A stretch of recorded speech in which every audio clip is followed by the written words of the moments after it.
everybody, welcome to Elisha's Take. Today what we are doing is we are going to be watching this Candace Owens interview from earlier today, and we're going to be talking about it. And also at 7 p.m. EST, we will be going live again to do Karaoke Fridays, the first professional one. Yes. Thank you, Trevor. And yeah, Trevor just said it all. I watched approximately, Trevor, I think I watched the first 15 minutes of this video. Mhm. And this gentleman is interviewing Candace in reference to what happened with Charlie Kirk, because I don't know about you. Has there been anything in the mainstream media about the FBI and where the case is going in Detroit? No one's talked about in Detroit. Nobody's talking about it. Okay. So it's died out of the news cycle in the States then? A little So bit. who's really keeping this story alive? I don't know about Charlie Kirk. Maybe it's Erica. Yeah, has she been on television lately in Detroit? I haven't seen her. No? Okay. The reason I'm asking Trevor this, and I'm Lasha, by the way, Trevor's channel is Trevor's Infinite Horizons, and I really strongly suggest subscribing to Trevor's channel Yes. You because, must be a teenager and adult, no kids. yes, 16 and older. And there were a few things that I wanted to talk about, Trevor, that I just, about Epstein and I I deleted those videos because I just didn't think they were appropriate for the channel. But at any rate, yeah, we're going to watch Candace Owens because she seems to be the one, in my opinion, that is keeping the investigation alive. And she's talked about Trevor dreams and like what you love dreams. So for I used instance, to tell you all my dreams from yes. old So lives. what have you dreamt lately? Last Well, time I you had told one me about a dream. dream, it was about your granny and a fire, remember? That was back. Or Yeah, a dream not too long ago. It had Hillary Clinton in it, Chelsea Clinton in it. you dreamt about Hillary Rodham Clinton and Chelsea Yes. Clinton?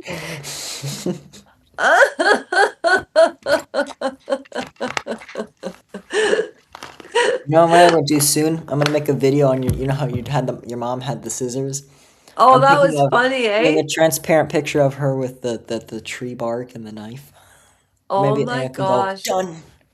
She's my mother is I'm gonna do it on. quite I want to funny. see how good the editing is on here. It's supposed to be really good. Yes. Yes. Well, I am very new to this computer and what kind of computer is this, Trevor? This is a MacBook 2025 MacBook Air 13-inch.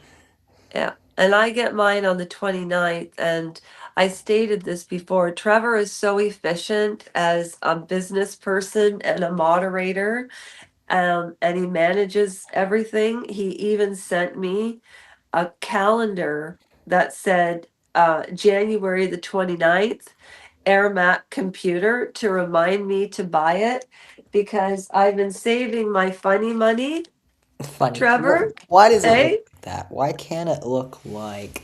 Why can't it look like this? Why can't it What, look 40, 50, 60, 70, 80, 90? $100 That to bill? me looks weird.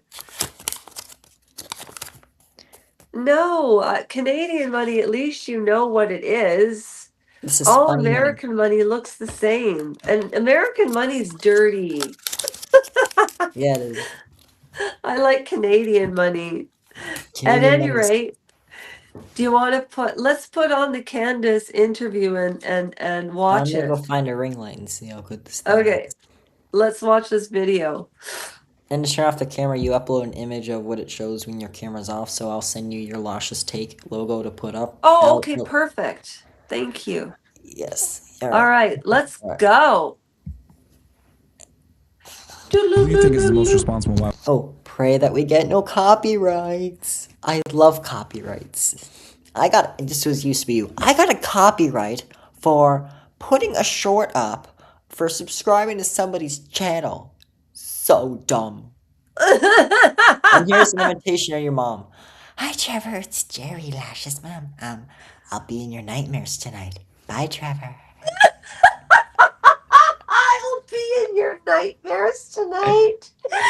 I'll be You in your are a dreams tonight. panic. Yes, when you sleep right there, I'll be in your dreams tonight. Oh, Trevor. Okay, let's go. Let's hear this interview. All right, And I'll then be we back. can joke I'll be all back night. after I go hunt the ring light. I'll be back. Goodbye. Oh, they want him gone. I think Charlie was not allowed to be anything but a Christian Zionist, and he was changing in the last few weeks. Everything began ratcheting up after Tucker Carlson hit the stage. That pissed him off. It was like a full court press effort to lie about everything. I do not like the way Turning Point is behaving. I've made that clear, and nobody is going to emotionally manipulate me and tell me to attack Turning Point would be to attack his legacy. Charlie told me years ago he was having a ton of visions and was telling me Turning Point was going to be the death of him. He knew he was going to die young, and strangely knew that I was going to be the only person to defend him. Candace, thank you for having me here. I'm excited. It. Thank you for making it work on short notice. These are crazy times, so I totally, we got to be careful where we're at, right? Right. So it's been a while since we last spoke. Last time you were on, I remember we did after hours where you were saving a few women's lives, and I did want to tell you this on camera. One of the girls that you spoke to actually quit OnlyFans on that day. Wow. Yeah. It was a good conversation. Yeah. I feel like a lot of people think that, I guess, those conversations are not worth it or the show is all theater. But for me, I want to sit across from these young women because anybody's life could have ended that way. You know what I mean? Like I could have ended up being one of these OnlyFans girls if there weren't so many like life interventions, because it's just being sold to women so much that this is the easy way out. You know what I mean? So yeah, but I wanted to make sure I told you that, on camera, that she literally quit like not too long after you did that show. So that's great, saving lives. That makes me happy. So kind of with that, I saw that you had did a debate on Jubilee with a bunch of feminists. Obviously, we're in a modern day age. Things have changed quite a bit. We've both been pretty critical of feminism, but I think with what you're doing, you're able to really reach a demographic of women that just guys like me and Andrew Tate and others just aren't going to reach because, we're abrasive in the way that we get it. So they might want, another female's perspective on, the detriments of feminism and everything else like that. So kind of given how society is now, how do you see feminism today with young women? And then what do you predict is going to happen in the next 5-10 years? Are we getting better? Is it getting worse? What are your thoughts in general on that? So I was actually very interested in Tate culture, I guess I'm going to call it. So I'm going to put you in that orbit of Tate culture, all of these male influencers that were coming out and calling girls bitchs and hoes and all this stuff. And people sat back and were like, oh my God, this is horrible, whatever. But I'm like, wait a second, whatever you think about him, whatever you think about Tristan, whatever you think about Myron, this culture got very big very quickly, and there's got to be something there, right? There has to be. So that was the reason why I flew out to meet Andrew Tate. There was all these conspiracies that I knew him before and all. I met Andrew a total of 2 times before I did his show. My husband hung out with him maybe 3 times in his life before him and I met. He was actually friends with PJW. And that's how I met Andrew. Gotcha. Like, so my husband was actually friends with PJW. And I just wanted to know what it was, because I'm never a person that will dismiss something on its face and call it a name. Like, there has to be some substance here. And what was actually happening was you got Andrew Tate and Tristan Tate and you got Myron Gaines because you perpetuated a culture of Lena Dunhams, right? So you're acting like men just got tired of it, is what happened. And finally, men looked around and somebody stood up and said, it's actually okay to be a man and you don't have to listen to any of these women. Now, you may not have liked how they said it. You may not have liked that they were doing this on top of Lamborghinis.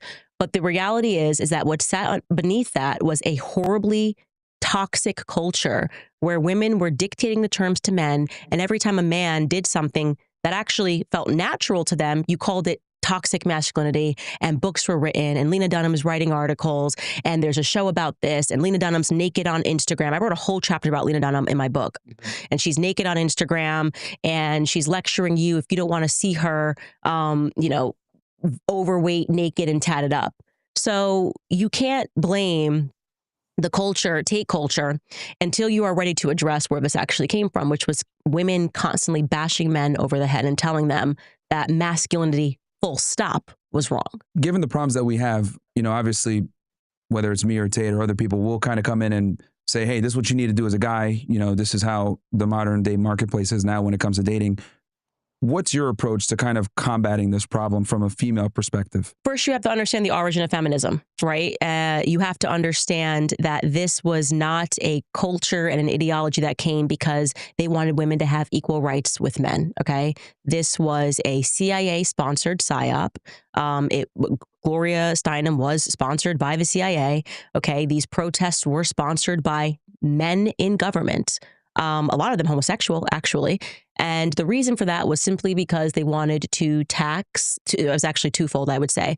They wanted to tax household income both ways. And also they wanted women to, instead of focusing on their kids, which comes natural to women, right, to be the quote unquote, like I say, CEO of the household, they wanted to remove that and to have the children given to the government for 6 hours a day. Beyond 6 hours a day, 6 hours a day, plus whatever sports activities, which gives the government full control over the minds of the children. This came straight from the Pale of Settlement. After they assassinated the Tsar, you had these Jewish women like Emma Goldman, who came over to America. Emma Goldman was the mentor to what's her face from Planned Parenthood. I'm blanking on her name for a moment. I'm going to say Margaret Sanger. That was her mentor. Mm-hmm. And so this was, in fact, a very radical communist movement that came to America and sought to overthrow families, family institutions, strong men, feminine women, stands in the way of government and absolute control. In your book, Make 'Em a Sandwich, what are some of the things that you tell the women? Because I'm assuming it's a book that's going to be centered around how women can kind of get in the marketplace, find a long-term partner, and get married. What are some? Yeah, I'm just working with this light. It's so bright. Okay. Do you mind if I just give you my opinion? Maybe I should put it on the side. All right. So while Trevor's figuring out his light texture, and I also want to say Trevor has made this possible for me to talk about this in a professional way. What's that, sweetheart? Is this a better color? You know what? My eyes are. Then you look great. Maybe on the stream I'll go on Amazon and show you some things I want to buy for this computer in my room. Okay. All right. All right. We will talk I'm about get like lights that go all the way around the room to make it all right. Cool. All right. So, speaking of lights that go around the room, where I'm going, Trevor, right? Mm-hmm. The YouTube room that I'm going to create, I'm going to get different lights and I'm going to put them up around. Yeah. So that, yeah.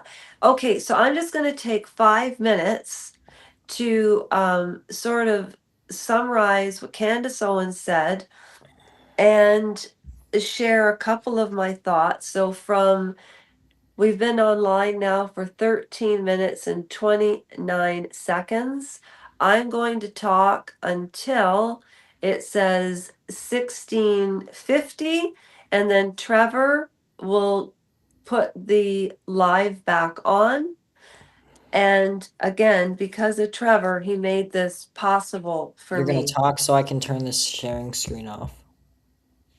If you can, if you mean you want to, wait a minute. Yeah, I just want to rehash what she said and just give my opinion. No, you can leave her.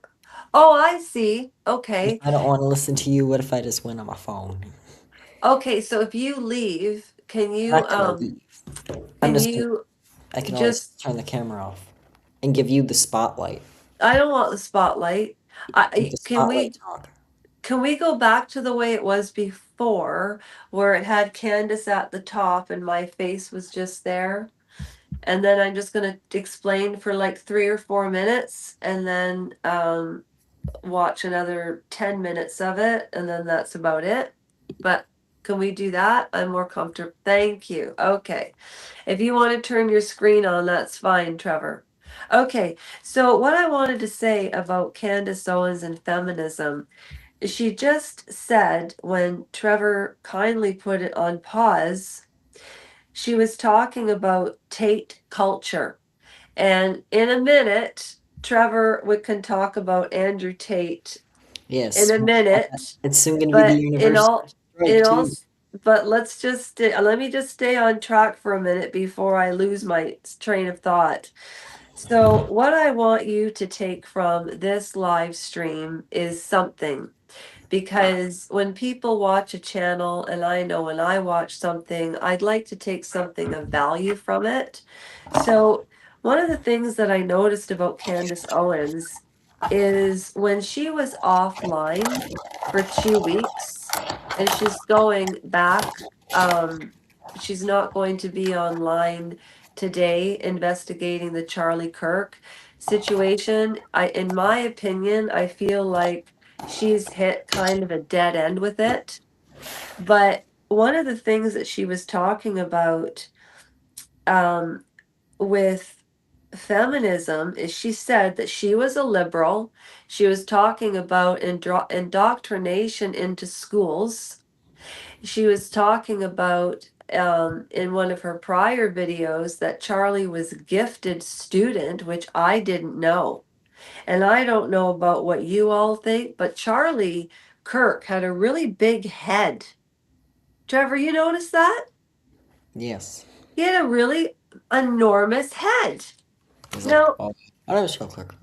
Let's talk about the war in Israel. no, but the war, speaking of that, Trevor, that's an excellent segue into why he was killed. Because he was going against what the donors wanted from him. And what I didn't understand about Turning Point USA, just like I didn't understand what was going on with Megyn Kelly, it's the donors, when they donate money to you, they don't do it out of the goodness of their heart. They want you to message. And my question is, why does Israel and America, what is it about those two countries that are intertwined politically? So they're so immersed that Charlie Kirk lost his life over it, and they're trying to say that it was a transgender relationship. It just doesn't make any sense. The whole thing was fishy. And when she talks about the Tate era, I remember that. Everything men were doing in the Me Too movement, I mean, looking back at Johnny Depp, he got brought down by Amber Heard because of the op-ed that she wrote. And that was in 2022. I can't Should I believe go it's like live like 4 years ago. Oh yeah, okay, let's finish watching it. Okay, just 15 more minutes. It's kind of cramped in this area because I have my karaoke machine. Move that over here. Okay, let's put on the video again. And just Alright, 15 more minutes. This is the background. All right, ready? I just was saying, like, feminism was a CIA operative. Some of the strategies situation. that you tell women to implement to find a partner. You don't have to give it all away. Yeah, Maybe no, one it's or two. fine. I don't even try in my book to sell them a strategy or a technique. I just tell the truth. So here's the history of feminism. Here's what we were told in school. Here's actually how it went down, right? Knowledge is power. I give them the actual statistics, the fact that what was sold to you was you were going to be just like a man and you were going to be happier. Women are actually more miserable than they've ever been.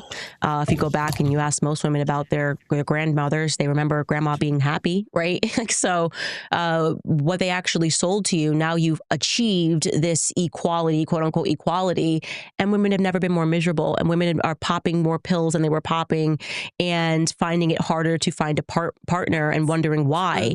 Well, it's because you attacked natural masculinity. You told men that they shouldn't be allowed to lead. Women have to lead. And actually, you didn't want that, right? You were convinced psychologically in a classroom, as I was back when I wanted to be a feminist, or I thought feminism was cool. And you should know that. And I think that that's how you change things without trying to say, here's a strategy and here's how we're going to move forward. Let people know true knowledge, let people know true history. And I think the rest of the stuff happens naturally, or I hope.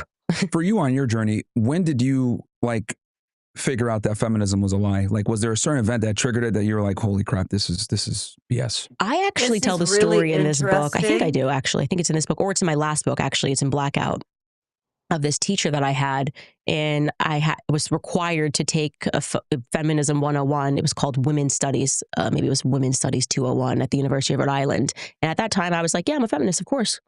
Who doesn't want equality as they sold it? Yeah. I get into this classroom, and this teacher, I realized very quickly, was not actually motivated by wanting equality. I was in a classroom where she was trying to convince me that every problem that we had in society was due to men. This was a literal class that was designed to basically teach women to hate men. Yeah. Like, no matter, all you had to do to get an A was she would introduce any problem. She could have lost her keys that morning and been like, why did this happen? Patriarchy. Well, you know what? Who designed cars? You know who designed cars? Do you know who designed the whole concept of a car key, and who designed the couch that you lost it in this morning? It was men. It became to a point where, for me, it was like laughable. Yeah. But there was this one particular class where it clicked for me. Because when I was in college, I had an eating disorder. So I was sitting in her class, and I was anorexic, and she gets into this topic of anorexia and eating disorders, and she gave us some statistic about the percentage of women that have eating disorders. And I'm making this up now, but it was something like 80% of people who have eating disorders are women. And she asked the class, why is that? And we were supposed to say, and she did say, that it was because men control the advertising agency and men want women to be skinny. And it had literally, I'm sitting here having this experience, nothing to do with a man. Like, nothing, no man said you're fat, you have to be skinny. That is completely made up. And I'm listening to her try to psychologically convince me that my eating disorder came from a man when it just factually didn't. Most people who suffer with anorexia know it's a control mechanism. It actually has nothing even to do with weight. It just is like, this is the one thing you can control. And I just kind of called her out on that, and I raised my hand. I was like, whoa, wait a second. Okay, well, let's look at another statistic. What percentage of people are juicing up with steroids, right? That's not a super healthy thing to do. If we said that 90% of it was men, would you have presented to the class that it was because of women, right? Because women are telling them they have to look like this. And she was, when I say, she went white, and she said to me, and I always tell the story on stage, she said to me, I feel like you were sent to me from the men's department. Of course. Yeah. And I told her back that I was sent to her from the common sense department. Yeah. And that everything couldn't be because of men. So I think that was kind of the first time that it clicked for me that this was some sort of a psychological program. In many ways, I was actually saved by... How old were you at that point? I was in college, 20s? So I was 19. Okay. Yeah, right. It was the first year of college. Okay. So yeah, it was a prerequisite. So it was interesting for me, I think.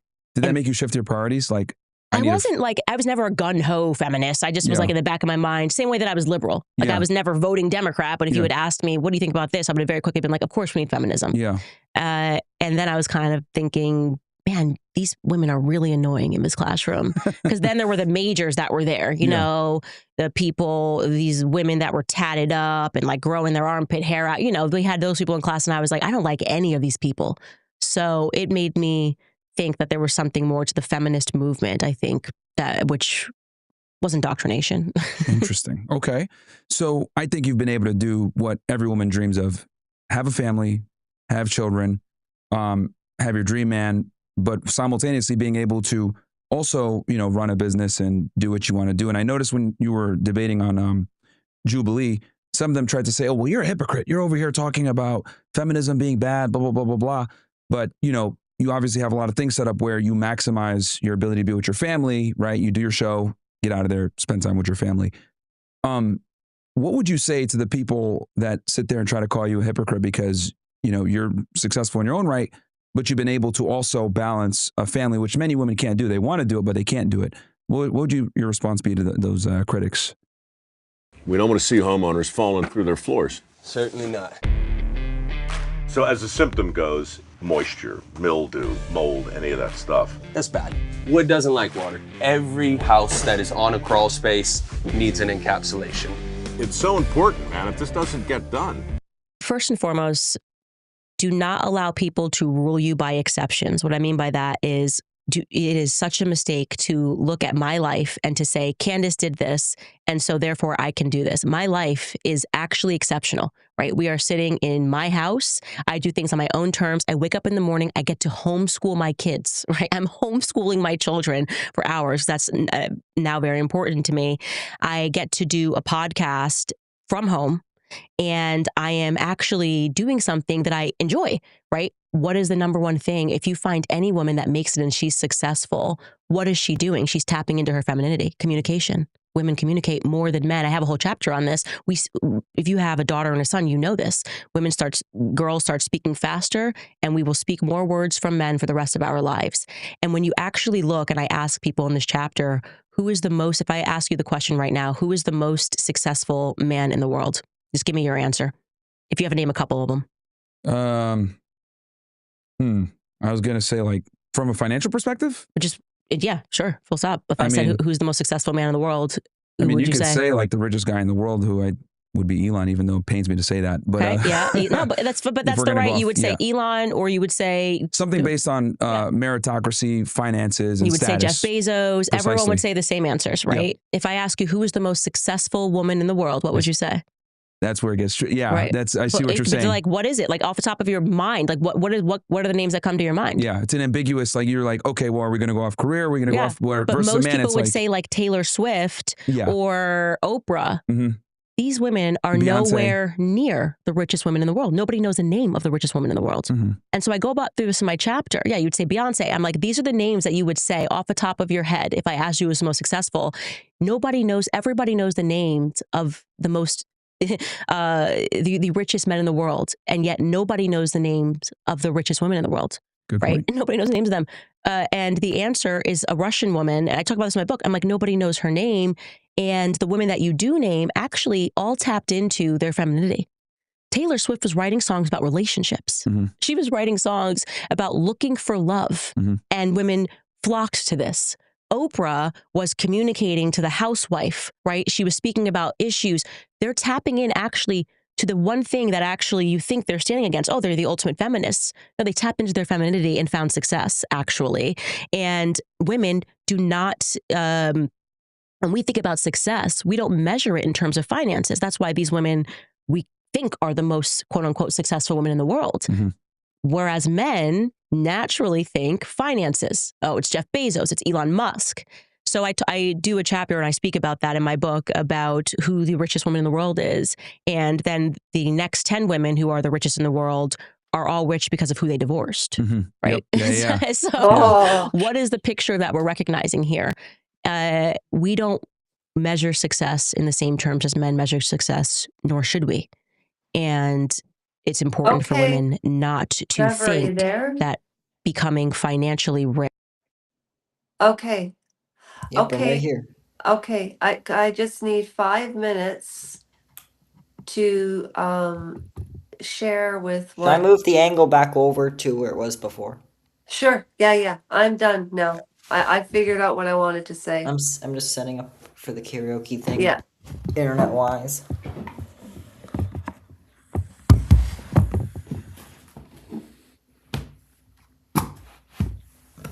And for those of you that have passed by and you're wondering what we're doing, Trevor, as I shared with you, has this computer and we're testing it out because I love to do reaction videos. And so Trevor is from Detroit, right? And maybe Trump was here and he flipped someone off. What? He was in Detroit and he flipped somebody off. At the front door. Are you serious? Yes. Like this way? Like how you said your mom does it. Oh, oh, wow. I think that Trump has been normalized. I was talking on one of my other lives, Trevor. I don't know if you remember John McCain. Yeah, I remember John McCain. Okay. He was, to me, one of the last standing politicians with integrity. Was he ever caught in a scandal? No. However, when you look back to the days of John McCain and Barack Obama. Remember in 2000, was it 2000? When was Barack Obama first elected? 2009. 2008? 9. 2009? 8 is when he won. Oh, and then they start January the 20th is the inauguration, right? Yep. Okay. So and who was in the White House before Obama? Bush. Oh, that's right. And it was Bill Clinton before Bush, right? Okay.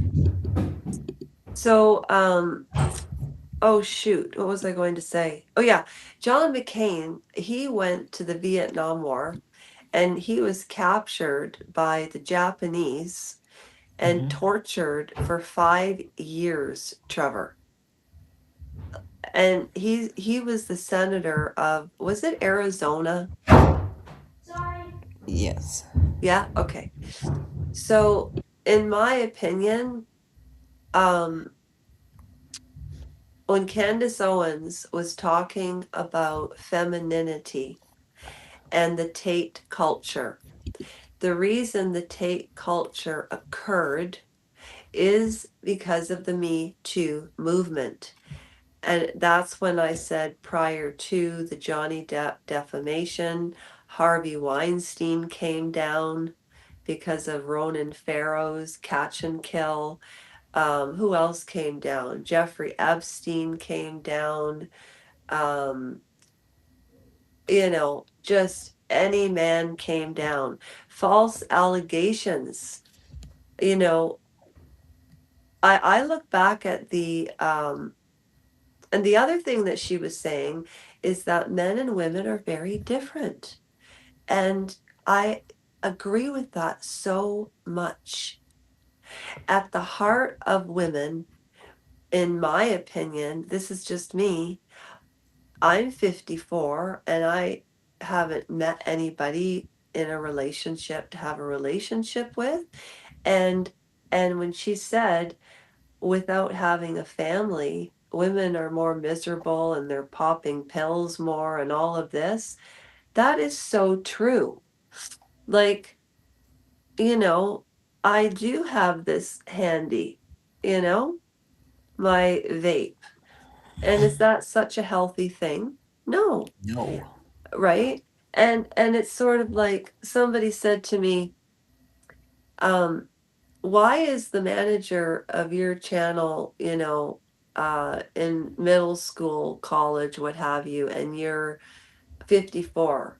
And I said, well, what is the difference of the friendship Trevor and I slowly developed over 2 years? So we've known each other over 2 years now. And I said, versus my friend Charlie, who's 77. What that's ridiculous. And it's not like you and I ever talk about anything inappropriate, you know. And we don't usually do things like rehashing what Candace Owens is doing. But this is just what I want to say, and then I'm done about Candace Owens, about this interview, because it's just very self-explanatory. I agree with everything she's saying. And there were a lot of rumors about Candace Owens knowing Andrew Tate and George Farmer knowing Andrew Tate for years and years, and that's not true. Now, the one thing that I do find interesting, and Trevor, from your point of view, and also Trevor's American and I'm Canadian, and because I didn't have children, Trevor was like he's my brother from another mother, right?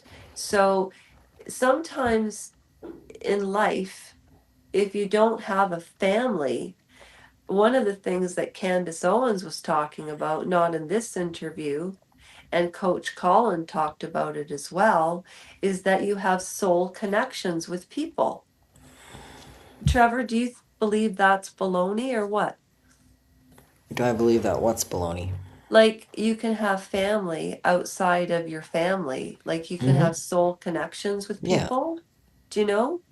It's Mhm. like the family that we're both helping each other with.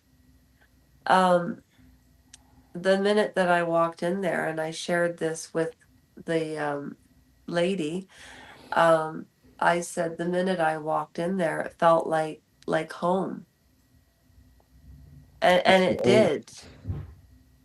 You know what I mean? I where I don't want to talk about that online, where I'm going, right? Mhm. That family felt like home to me, right? It's like when you met, like, 2 years ago, you've grown into a young man, you know? I was what?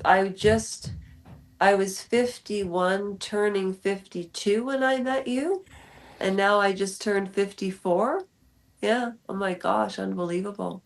So I just wanted to say I agree with Candace. Um, I think that people who say that she's crazy, they don't know what they're talking about. She's not narcissistic because she'll admit when she's I'm gonna wrong. turn this brightness down a little bit. People that are Excuse my narcissistic, legs. people that are narcissistic do not usually admit that they make mistakes. Right, Trevor? That's what I Mhm. believe, anyways. And so I really truly believe that Candace Owens was investigating the Charlie Kirk because she loved him as a friend. And also, I did a little short. And if you look at the pictures, Trevor, of Charlie Kirk and Candace together in their youth, they look so happy as friends, right? And then I was looking at him and Erica Kirk, and he looks bloody terrified. And was I seeing Because that Eric wrong? Curry smells like no more like Her eyes are so big. Did you I guess that video? Yeah, yeah, yeah, yeah. Do you want to sing karaoke? yeah, I did set up a stream that said we were going live. Should we get on a different stream so we can keep these two separate so we're not going live for 4 hours? Okay, sure. We're done here? So, yeah, thanks for Alright. letting me talk a Bye. little bit about Candace on this. Bye, everybody. Adios. Adios, amigos.